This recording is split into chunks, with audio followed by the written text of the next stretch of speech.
Welcome to the Foul Play YouTube channel. Hey everybody, welcome to Thirsty for Theory Thursday, and as a special programming reminder, I just wanted to remind everybody that next Thursday we'll have a very special podcast for you, but it will be on Friday.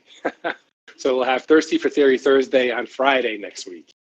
And we have a very special guest, and we hope you all can tune in to that. But with that, let's move on to today's podcast. And today we're going to be talking about the phone calls, and in particular, why did the state focus in on Brendan Dassey? I think we have some real insightful things that we want to talk to you about, primarily theories from our own Kristi Lynn. Welcome aboard today, Kristi. How you doing? I'm good. How are you? I'm doing great. BB, how about you? We got BB today as well. I'm good. I'm here. All right. So it's just the three of us today. But I'm sure we're gonna rock it out for you guys. The focus of today's podcast is why did the state decide to focus in on Brendan Dassey? And the first thing I wanted to play for you guys was a clip from Laura Nyrider's addressing of the Banc panel of judges. You remember that. Brendan successfully at the federal level appealed his conviction, and his conviction was overturned as being coerced. And the state appealed that decision and moved on to the three-judge panel. That first one was a one-judge panel. The three-judge panel confirmed the ruling of the original judge and said, yes, indeed, this was a coerced confession. And in a very rare move, the state appealed again to the higher court.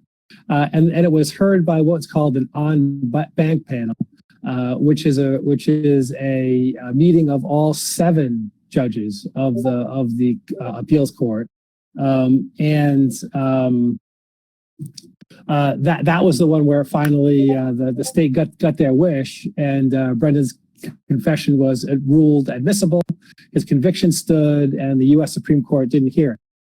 But during that session, Laura Nyrider, Brendan's attorney, was asked a very important question that I think is worth addressing today in our Thirsty for Theory Thursday. Let's have a listen to that. They point to the bullet found in the garage, but it was the interrogators themselves who took Brendan Dassey into that garage. Originally, he had the shooting occurring outside the garage, near the bonfire pit, and it is them who say, Brendan, we need to get the accuracy about the garage. Why do they think it happened in the garage? Because they had previously found shell casings in that garage. The motive of the police was to get a second killer? I'm sorry, Your Honor? What was the motive of the police in doing this? Get a second killer? Your Honor, the test does not direct us. No, I know that's not the test. That's the question I'm asking you. The record doesn't speak to the motive of the police in this case. You're arguing their motive. I am not, Your Honor. In fact, the district court here, in granting relief, pointed out that the police may well have simply failed to appreciate the way in which their words landed on Brendan Dassey. And that may well be the case in this case, but it does not preclude relief. In fact, it still bolsters relief under the principles of Miller versus Fenton. So they needed two killers. No, Your Honor, they needed the truth. But the problem with this interrogation is that the way in which they pressured and pursued Brendan Dassey was in direct contravention of the seeking of the truth. All right, so that was a pretty interesting clip, wasn't it, as we hear it in retrospect? Yes, it's very sad. Yeah. So what did you guys make of Laura Nyrider's answer to that question? Now, before I re-ask that question, I think that Laura Nyrider is doing an outstanding job for Brendan, and that panel of experts that she put together and that presentation that she gave as to why Brendan should receive executive clemency was absolutely fabulous. And the purpose of this is not to attack Laura Nyrider. But it is to focus in on that question that the judge asked. And it is worthy of consideration to ask ourselves, what did we think about her answer to that question? Now, we just listened to it 30 seconds. Could anybody repeat what her answer was? I know that I couldn't, and it's probably the fourth time I've listened to it inside of an hour. Anybody else share the same sentiment? I don't know exactly what her answer was. Yeah, no, I did not. It's not real clear. Yeah, in my brain right now. Yeah, no, I also understand that she's probably limited by what she can say, and maybe since Steven was found guilty, it's kind of like the out that gets called in baseball. That was a totally blown call by an umpire, but it's out in the scorebook, so it's out. So I'm not sure whether she's free to say what we think is the real answer here, which is that he was Steven's alibi. Right. I mean, that's answer number one here. They needed him desperately for that, didn't they? They did. They did. So, right. So, but my feeling is here that listening to Laura Nyrider's answer to that question now, it was that that probably wasn't one of the questions that she expected, and therefore hadn't really practiced an answer to that question. And when you're going in and any judge might ask any question that they want, it's impossible to prepare to answer all the questions. To me, she seemed a little bit unprepared for that question. But in my mind, if she had access to the phone calls that we have access to, and if she had listened to some of them, and not even the Brendan phone calls, but the Steven phone calls, she'd have a much different perspective on the answer to that question than she had when she was sitting in front of the Banc panel. What do you guys think about that? I agree 100% with that. If she were to hear the things that I've heard, and she could put together the timeline that has fit my little theory here, she would have had a completely different answer. Absolutely, no doubt about that. So let's make sure everybody's well aware of who you are and what you're doing. Again, you're Kristi. Yeah, Kristi Lynn. Yep.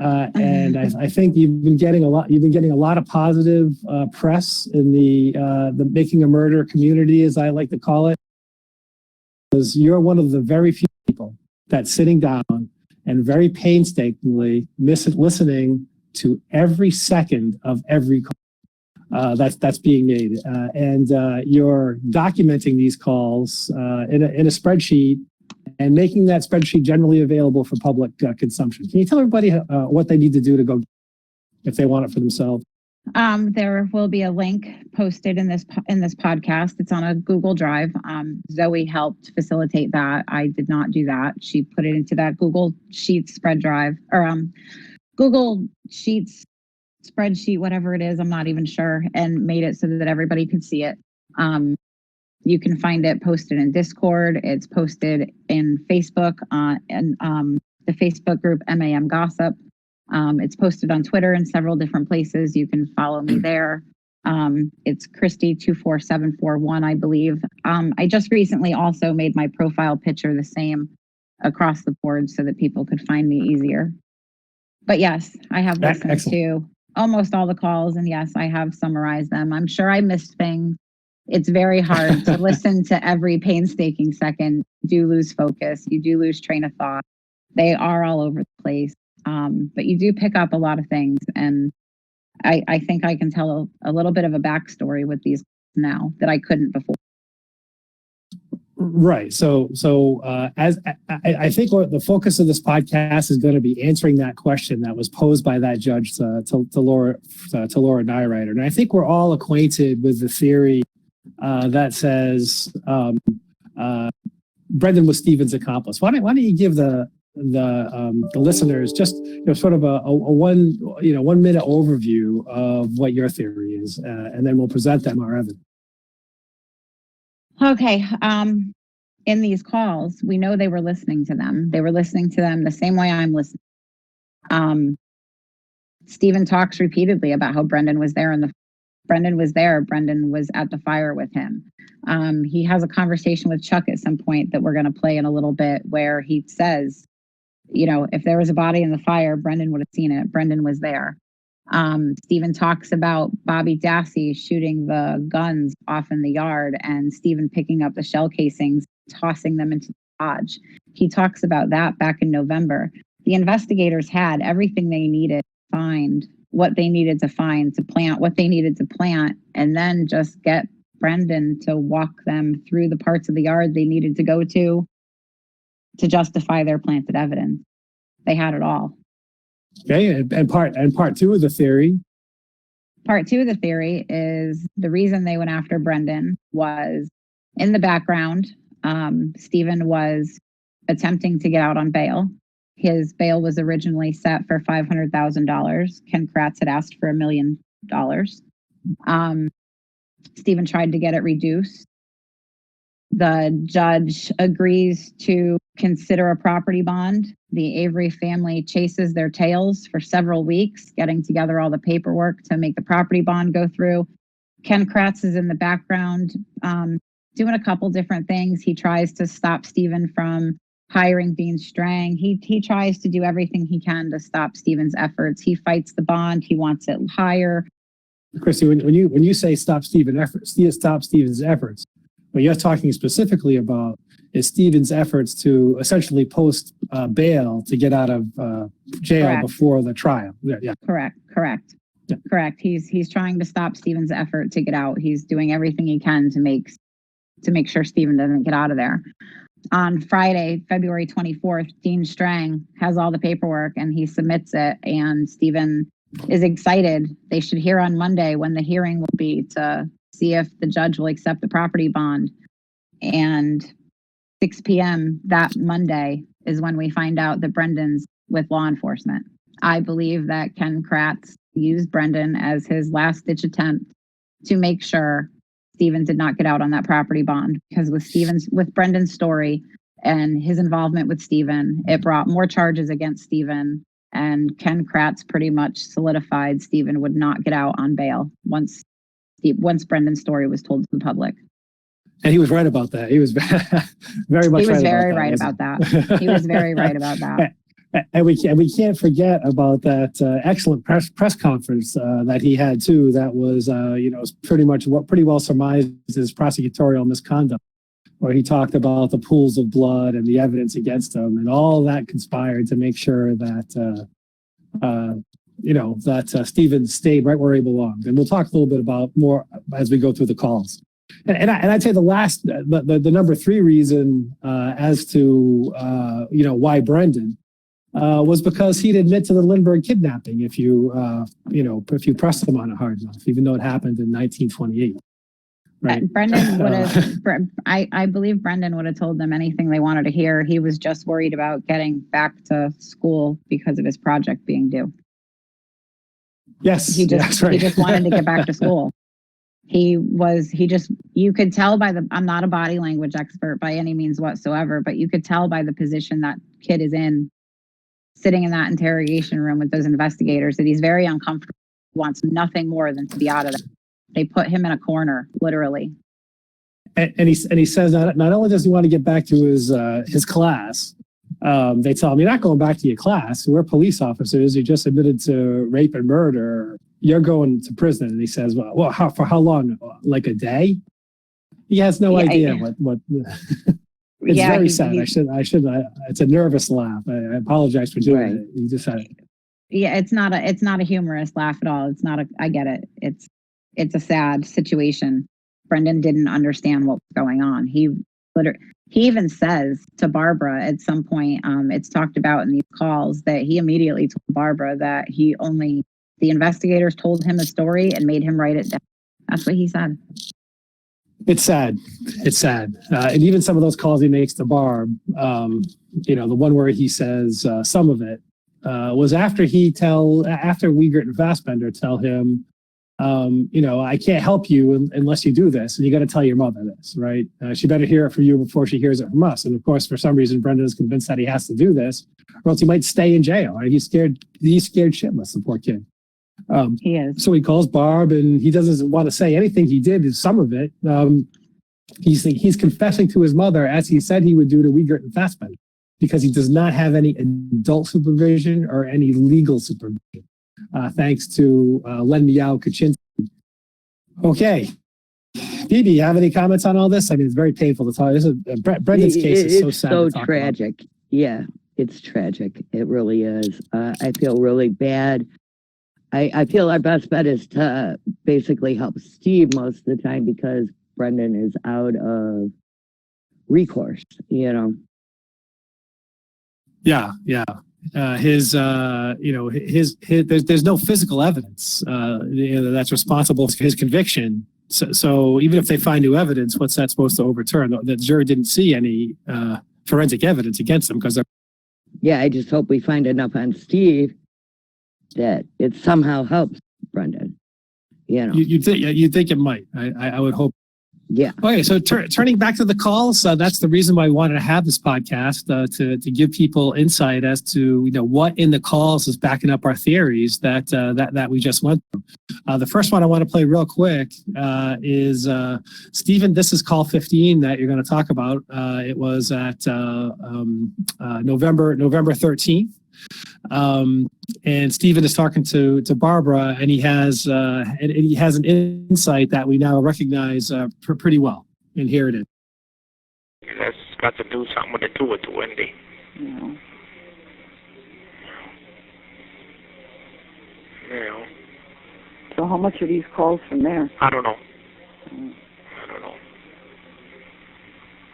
Yeah. I don't want to talk too long. Well, how long can you talk?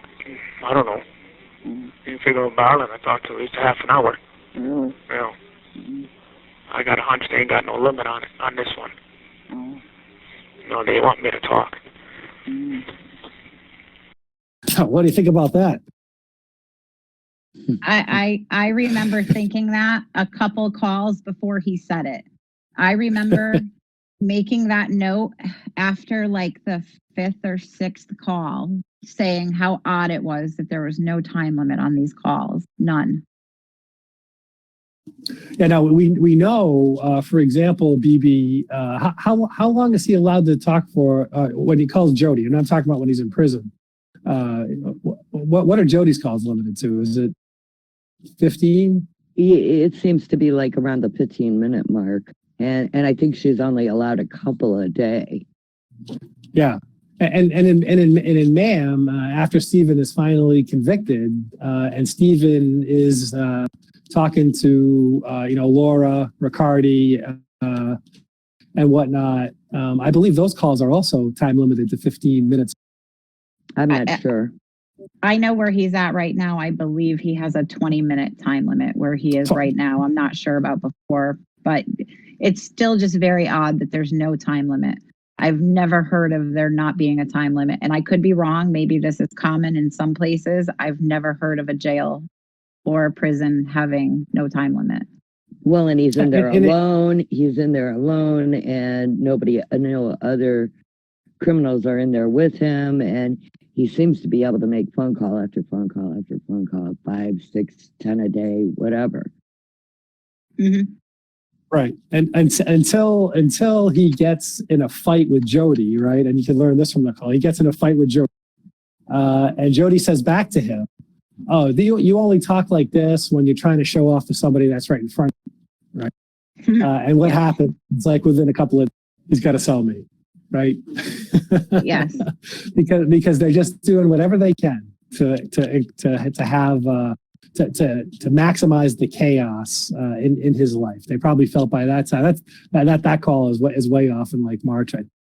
But anyway, yeah. So he the calls are time limited. And did we talk about on our last podcast our last podcast on the calls on Thursday about some of the insights you had with regard to the things that they might be using against him, or is that the topic of a future calls? I can't even remember. I don't remember. And we've talked about the calls so many times, just ourselves not recording, or it's hard to remember what we talked about when. Yeah.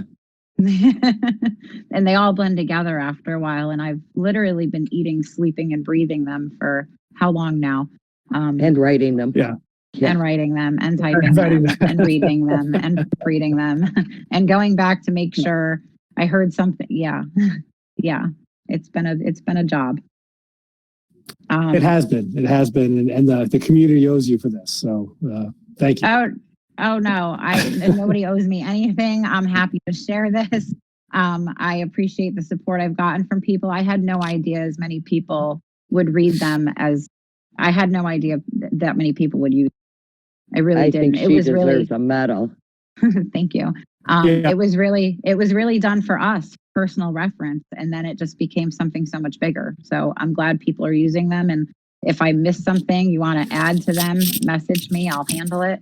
I'm not perfect. I'm definitely sure I missed some things in here, but I think it's important to listen to these calls. I do. As tedious as it is, I think it's important to hear them.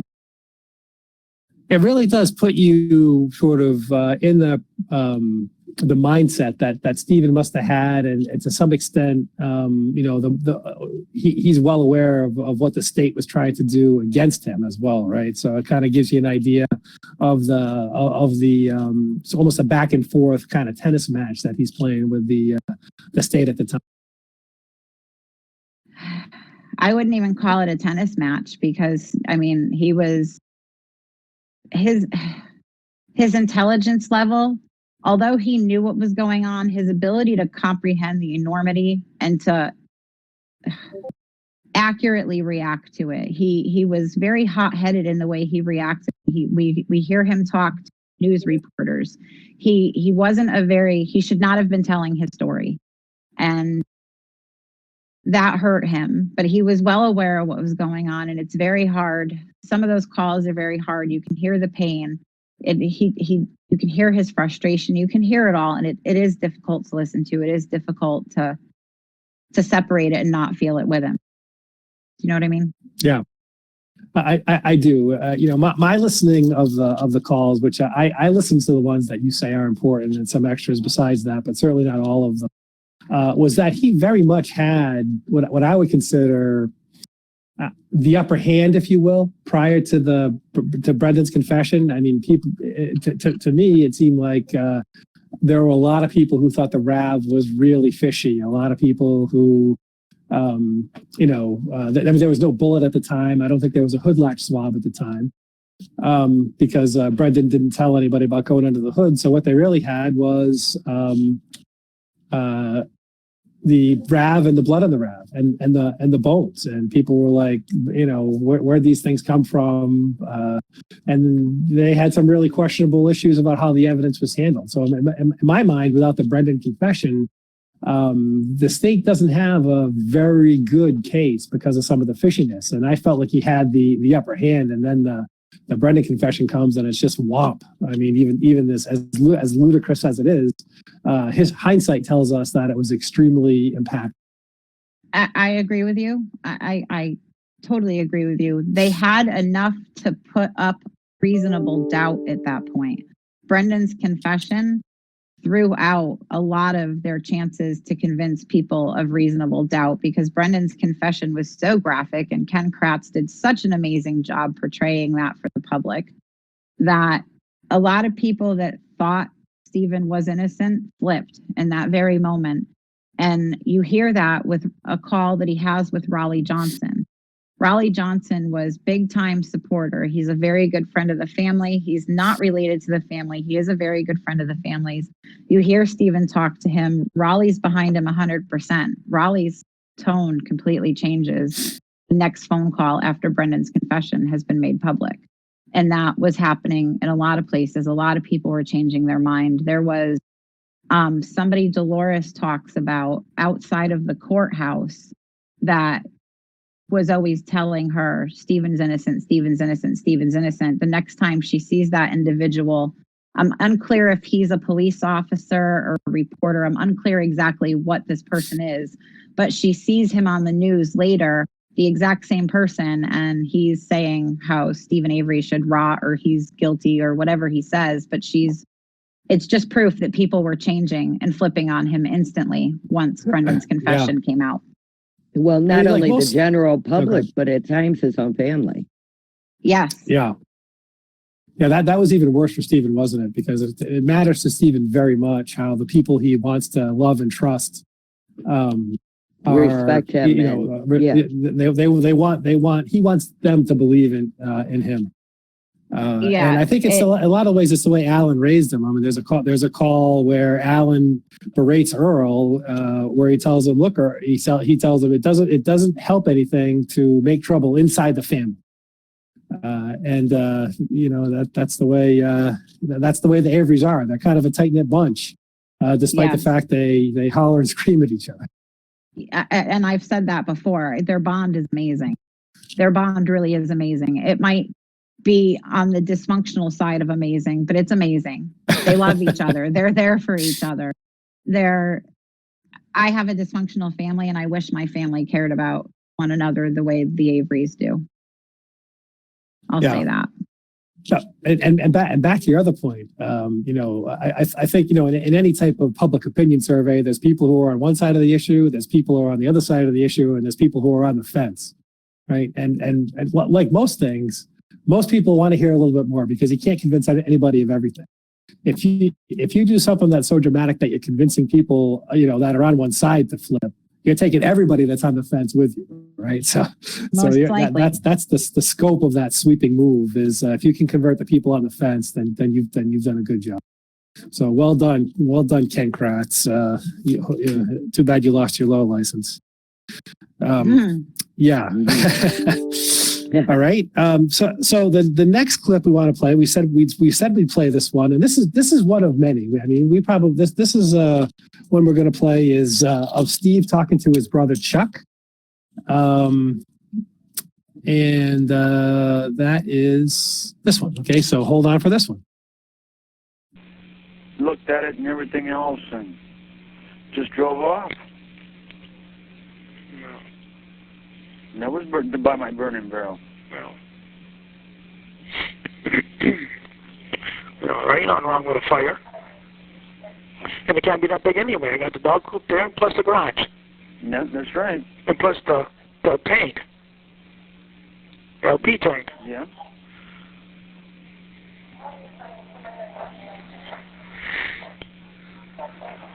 But I don't see how all that shit got scattered all over.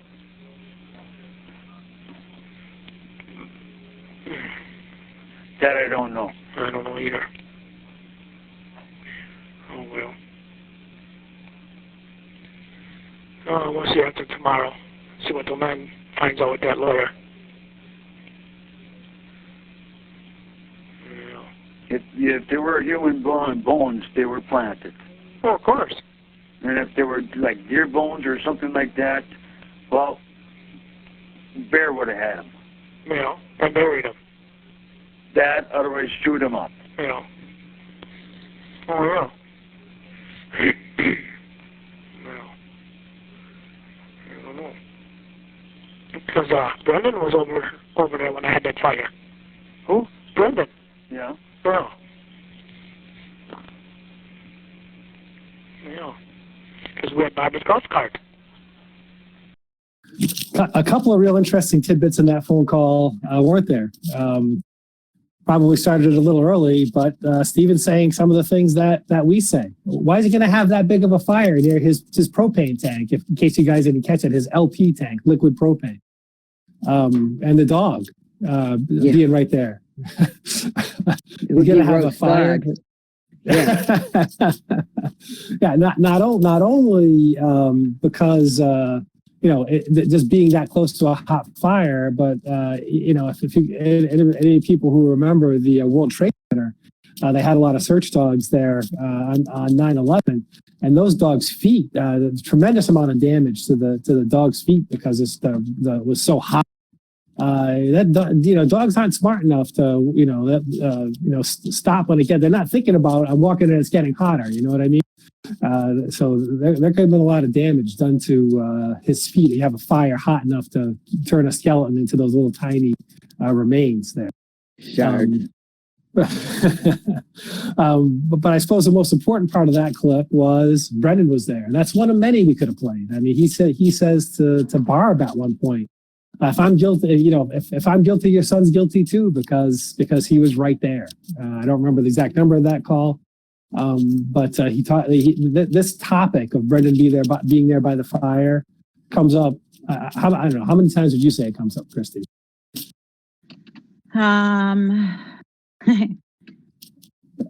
In the dozens. In the 800 calls, dozens. So how would it look? How does it look? You know, to have all these jail phone calls where he says Brendan was there, Brendan was there, Brendan was undisputedly there, right? So he's Steven's alibi.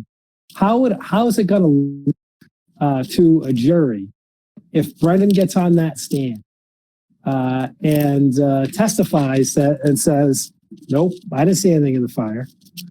How's that going to look? It would destroy their case. That's why they didn't use Brendan. That's why they didn't use Brendan. He was too inconsistent. Well, but they after his confession, right? They were pretty much unable to use him, right? I mean, he was even if he had said that at that time. In other words, if he had said it post confession, it wouldn't have held a lot of weight with the jury. But if he had, you know, kept his mouth shut, or if his mother had been smart enough to go in there with him or send him in with a lawyer, probably one different than Lynn Kaczynski. Yeah. That's an anti-lawyer. That's right. Because you're better off with. They even say that on your own. Yeah. That he'd been better off pro se than he would have with that lawyer. That lawyer hurt him so badly. But yeah, I mean, he has no credibility post. But if he hadn't confessed, if he had, then all of a sudden the guy who was standing right next to him, who's not accused of anything, says there was no body in that fire. I don't know what you guys are talking about. And the case is over. Right, it's just not so. You know, that's kind of where we're getting at with subtopic 1 here, which is they had to get Brendan because he was Steven's alibi. Dozens of calls where they talk about Brendan being there, not seeing. So that is very much, it was almost a necessity, I would say, for them to somehow impugn that possible testimony from Brendan. Wouldn't you say? They had to, correct. Yeah, they had to. Yeah. All right. So, he was very confident that Brendan would back him up. Yeah. Yeah. Well, because nothing happened. Right. So Brendan confesses. And again, for those of you who are following us and trying to follow the call, so we're not necessarily going everything in chronological order. When we hit our next topic, we're going to jump back in time a little bit. And this call we're about to play might sound a little bit insensitive, but we're going to listen to Steven talk to Dolores as some of the details emerge about Brendan's confession. And let's have a listen to their conversation. Well, I don't know nothing. Nobody ever called me. Chucky said something, or Earl did. Said that Brendan said there was 2 legs in the fire pit. 2 legs? He saw 2 legs. Oh, come on now. Give me a break.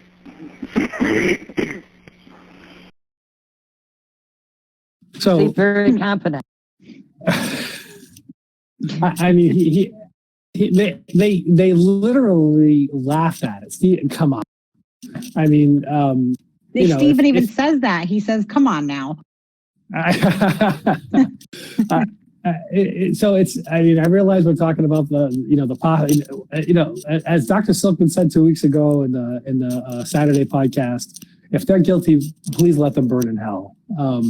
But I apologize if this comes off insensitive, but to me, that's the laugh of someone who just heard something so completely incredulous that has so little credibility that they can hardly believe.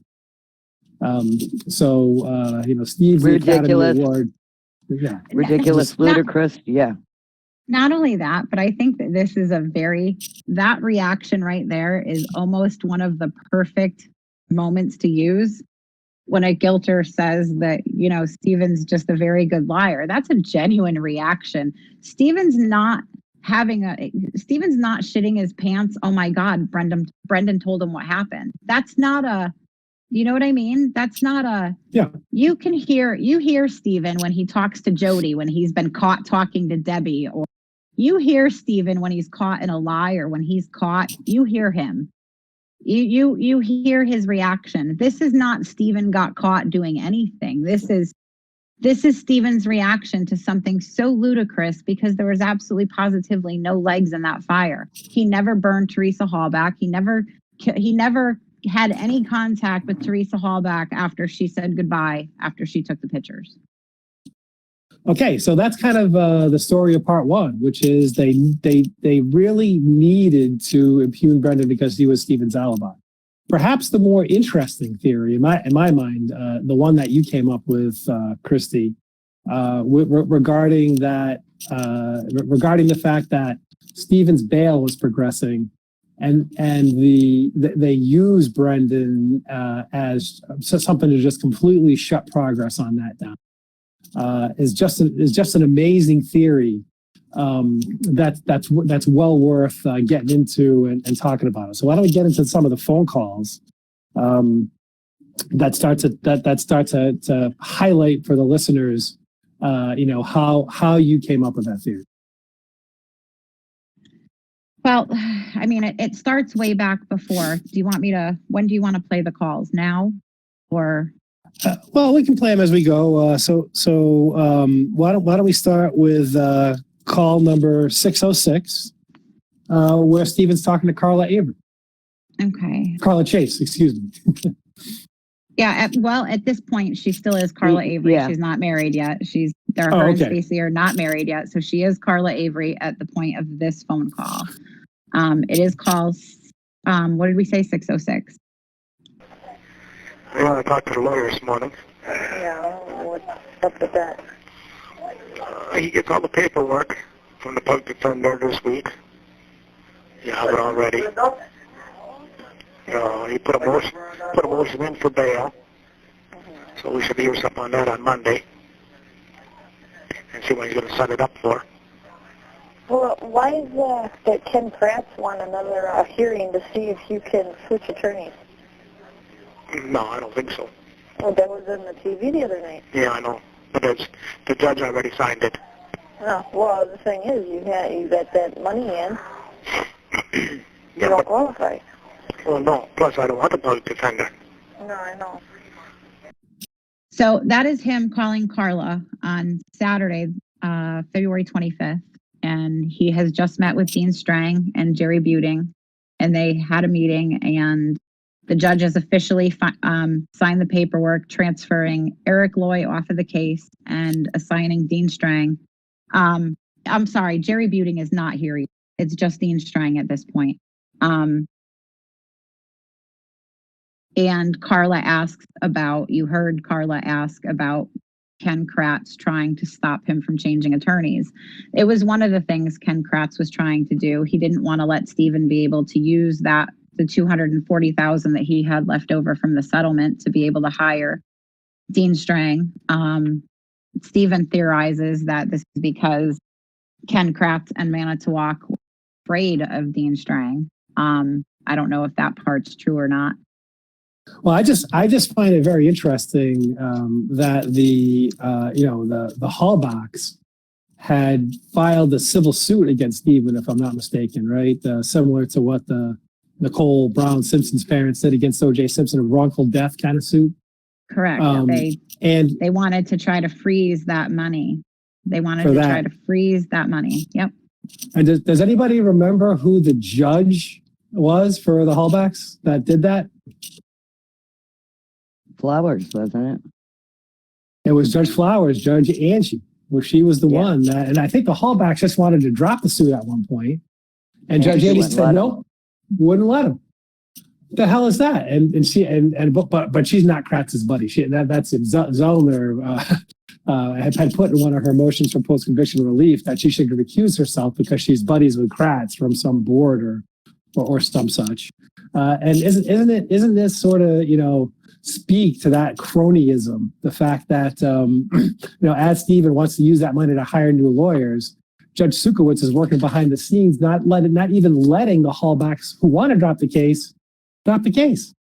right? So Judge Flowers has been a stooge for the state for a long time, and that's just the perfect evidence of it. So I'm so sorry to interrupt, Kristi. Oh no, it's fine.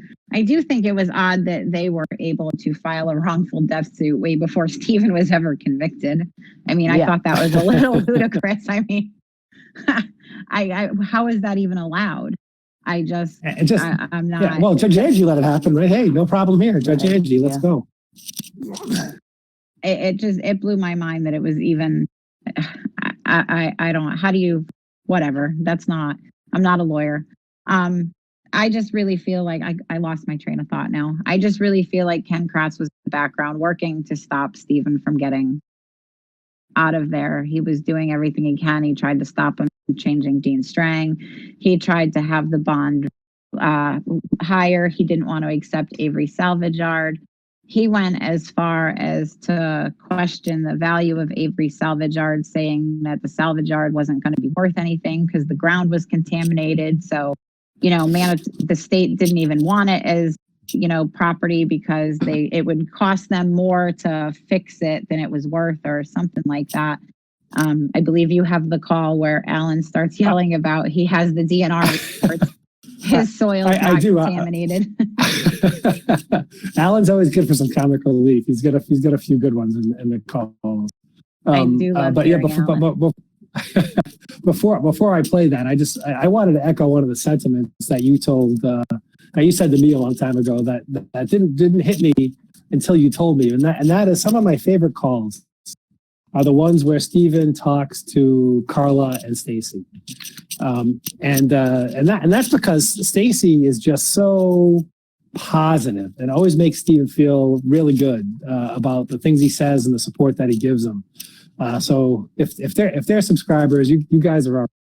Yeah, I do like when he talks to Carla and Stacy as well. He does. There's a whole different tone in him. He gets lighter. He's happier.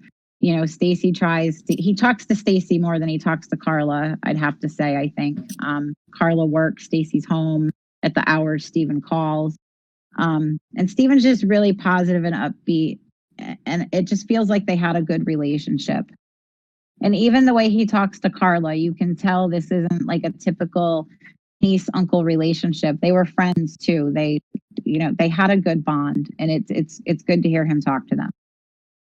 Now, for people who may have watched MAM or just are kind of interested in this to find out what's going on, is Carla one of the ladies who escorts him out of prison in episode 1 or 2 when he gets out after the penny thing? That's Carla and Bob. Is that Barb? Is that who that is? Yes. I believe Barb's hair is blonde and Carla's hair is a dark brown in that episode. It's been so long since I've seen that episode. Carla's the skinnier one. I think on the left side, I want to say. Yes. Carla is. Now you're going to start a war calling people fat. You better watch out. I said skinnier. Skinnier. Yeah, this is women we're talking about, though. That means they're both skinny, just one skinnier. I believe Carla might be a little taller, too. I could be wrong, but I think Carla might be the taller one. But Carla is the one with the longer, dark hair. And I believe she is present when he is exonerated for the first time and he comes home in September of 2003. And actually, the baby that he's holding when he has no idea who it is, it's Carla's daughter. Yeah. That was a pretty funny clip when the reporter asked him, "Who's this?" He goes, "I don't know." It was. No he was idea. Just so happy. He was just so happy to be out. Can you blame him? No. So you had mentioned before, returning to your narrative from before, that the state really did try and make the Averys jump through hoops to be able to use the bond. They obviously don't have $500,000 on hand. That was the original bond, right? $500,000. Correct. Yes, $500,000 cash.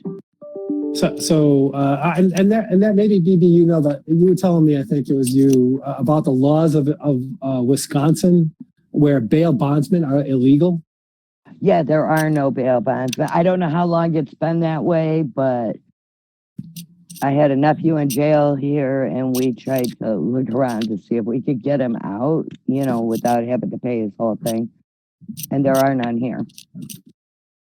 And they talk about that in the calls too. He has Debbie Klemp calling around doing everything she can. She's seeing billboards and things on TV, and she calls several different places, and there's some kind of crazy bail bondsmen can only get involved if it's under $10,000 or something like that. So they did try, but there was no bondsman that was going to be able to do a 10%. And nowadays they don't even have that, because we were looking for a small amount, you know. Yeah, exactly, when you don't need them, right? It's kind of like Governor Evers, right? I'll give you a pardon when you're 5 years out of prison, right? Right. You can hire a bail bondsman as long as it's under 10 grand. Right.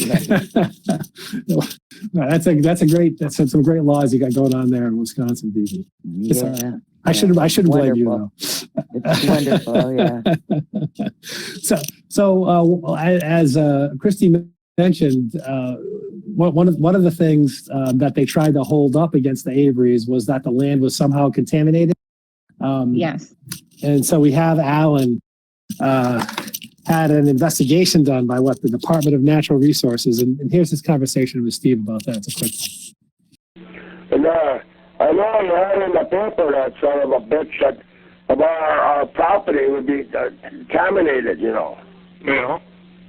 He says it might be worth $250,000, but it take $200,000 to clean it up. Well, that son of a bitch, I got from the DNR, I said, maybe go take a copy of that and give that to Ma too right away. Oh, yeah. You understand what I'm trying to say? Oh, yeah, that we beat them. Well, then that we had the land that it was checked. Oh, yeah. That it passed with flying colors. Yeah. Oh, yeah. And then I throw a stump in his goddamn little neck of the woods. Yeah. Oh, yeah, that'll be better. Yeah. What do you suppose that son of a bitch is that they're talking about? All of them. Everybody's a son of a bitch. It's not a phone call with Alan unless he's called somebody a dirty bastard or a son of a bitch. Yeah, he's got a few other choice ones that he invokes occasionally. We'll just leave out of this one, right? I love it though. It's awesome. I got the impression that he was talking right to one Kenneth R. Kratz, because he's the one behind all this business about the Avery salvage yard. Not being worth it. So what's that called? 620? I forgot the number. Yes, 620. 620. Oh no, I'm and sorry. If you listen to that, the one with Alan is 447. 447, yes. Alan actually goes through a bunch of the things that he has to do. He owns 7 properties, and it's a lot of paper. He's got to get a lot of paperwork together because he pays taxes on 7 different properties. They obviously have to make sure that none of the properties that he owns are in arrears, or else they'd have to deduct the net worth of the salvage yard against what back taxes he might owe on something, if indeed he owes the back taxes, which he did not. So he was free and clear. They were free and clear to go. Not only that, but once they were free and clear to go, whatever properties Alan decides he's putting up for this property bond end up, if I gather everything they're saying correctly, it ends up totaling more than the $500,000. And then they have to go hire a specific type of lawyer, to some kind of lawyer that specializes in mortgage deeds, to write up something, because I believe the land value, I believe somebody said $760,000 at one point. Well, the bond was only $500,000. You can't give 760 in lieu of 500. So then they had to have all this paperwork drawn up, and it cost them like $1,000 to have this paperwork written up just for this. That sounds like a lot of money. To the Averys, $1,000 was a lot of money. Yeah. And just think of what had just happened to them, with law enforcement going through and destroying the whole property in that 8 days that they held the property, sequestered basically, where no one could enter it but law enforcement. They literally cut everything out of Steven's trailer. Well, actually, Rolly Johnson's trailer, if you want to call it back to who Kristi was just talking about. He's the person who owned the trailer and the land that Stevens trailer was on. So when you hear people say it was on Stevens' property, then they're not correct. When you hear it was on the Avery property, they're not correct either. That was Rollie Johnson's trailer on Rollie Johnson's property, which happens to abut the Avery. But anyway. Stephen and Jody were tenants. Yeah, so the family had just had to deal with the destruction of that Chuck's front door, which he had just paid a good amount of money for. I guess he was fixing up his house. The door itself cost $1,000. They broke it in. Andrew Coburn went around with pry bars and pried all the trunks open, despite the fact that the keys were available for all of these cars. Probably would have taken less time to open them from the normal hood latch, and certainly done less damage. Barb's kids' cars, Brian. Yeah, go ahead, dude. Mama Avery's also upset that they leave all the lights on the whole time that they had the property, and it drove up the light bills. Yep, their light bills were outrageous. Yeah, a lot of lights in that place because it's the whole property, not just the not just her house. The business, the houses that they left them on all the time, day and night. Yep. They didn't let the person in to refill Stevens' propane tank, and the pipes ended up freezing. Correct. After Tom Fassbender, because Steven told him, I need gas. I'm gonna run out of heat. And Tom Fassbender told him, don't worry about it, we'll take care of it. Mm-hmm. Steven says that. Like that. He says, I talked to Tom about it. Tom told me, don't worry about it. I assume he's talking about Fassbender because Tom Fassbender is the only one Steven ever refers to by name. But don't worry about it. We'll take care of it. It definitely sounds that way at one point. Unbelievable. Okay. So yeah, $1,000 just to pull together some of that paperwork. You know, and that kind of that's amazing what they do to you when you're on the wrong side of the legal system. It's just incredible. I think was it UBB who were telling me that you know, of the Mammothon that was done recently to raise money for Stevens and Brendan's Canteen, they took 40% right off the top of it. Yeah. Of that donation. Yes. 40%. Can you imagine that? And the jail calls, they make a huge profit off of the jail calls. The prison system, police forces. Oh, well, I'm sorry. In 2006, they definitely met their budget then because Steven, he talks on the phone. Let me tell you something.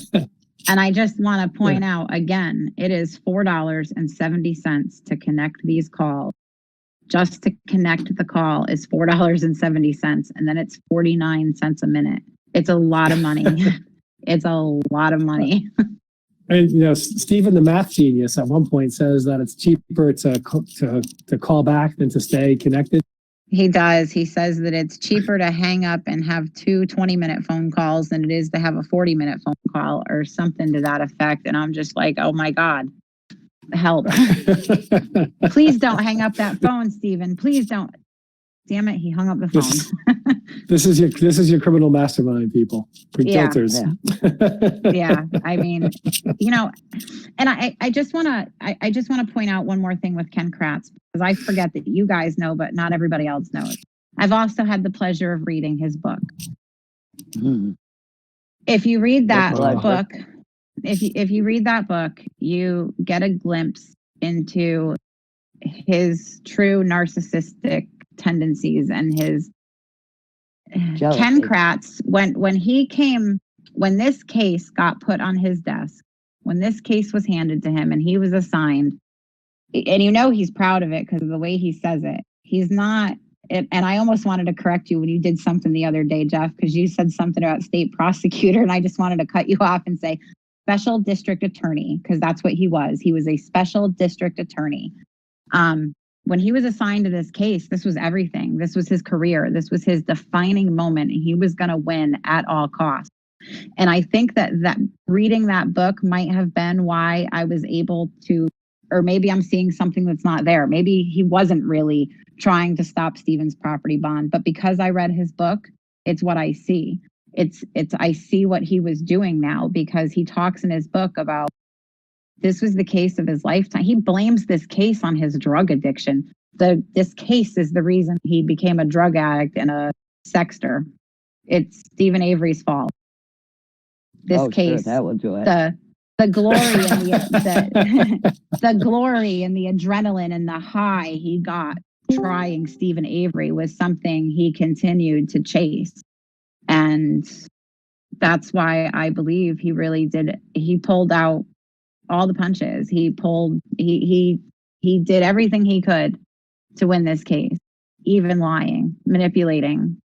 He was going to win this case. It meant everything to him. And with that said, I don't believe this case started Ken Kratz's drug addiction. I believe Ken Kratz had a drug addiction before this case.